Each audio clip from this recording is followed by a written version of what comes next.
So, Brian, you worked King Fury yesterday, the Lexington winner.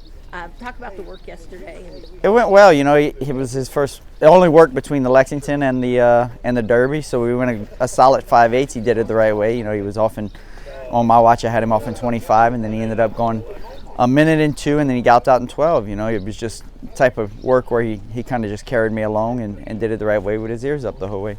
I mean, you gotta be confident in him. He's a good mover, and just kind of seems like he's going into this race well.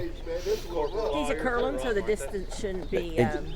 Exactly, he's a curling, and the distance shouldn't be an issue. His mother was a sprinter, but she was a Grade 1 sprinter and a very, very nice mare at Philly. So if you look at him, he looks the part. He's a big, stout horse, and he looks like he can take the Derby trip. And the Derby's notorious for being rough run, so he looks like the kind of horse that can kind of take a couple punches and keep coming at him.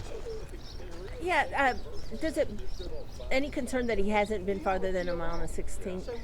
No, I don't think so. Like you said, being by curling, he has a good deal on the distance side, on the top side. So we just kind of everyone's going to be going the mile and a quarter for the first time here with 3-year-olds. So we just have to go into it with confidence, thinking that he's going to get the distance and show a good effort. You've ridden in the Derby before. What about just being back in the Derby?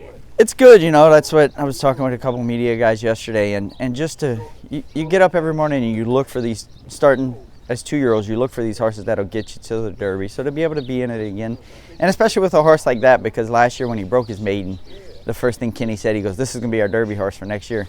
So it's rewarding to be able to go in on Saturday with a horse that we were high on from the beginning. One thing about Kenny McPeak is he's not afraid to take a shot, and it's often paid off in spades for him.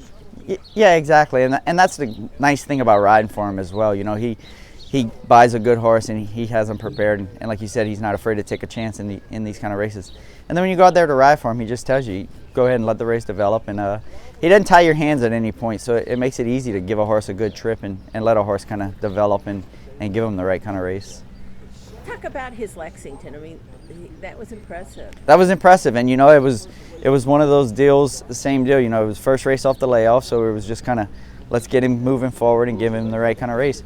So when he left there, and the biggest thing I wanted to do was just make sure we didn't get hung out wide going around the first turn.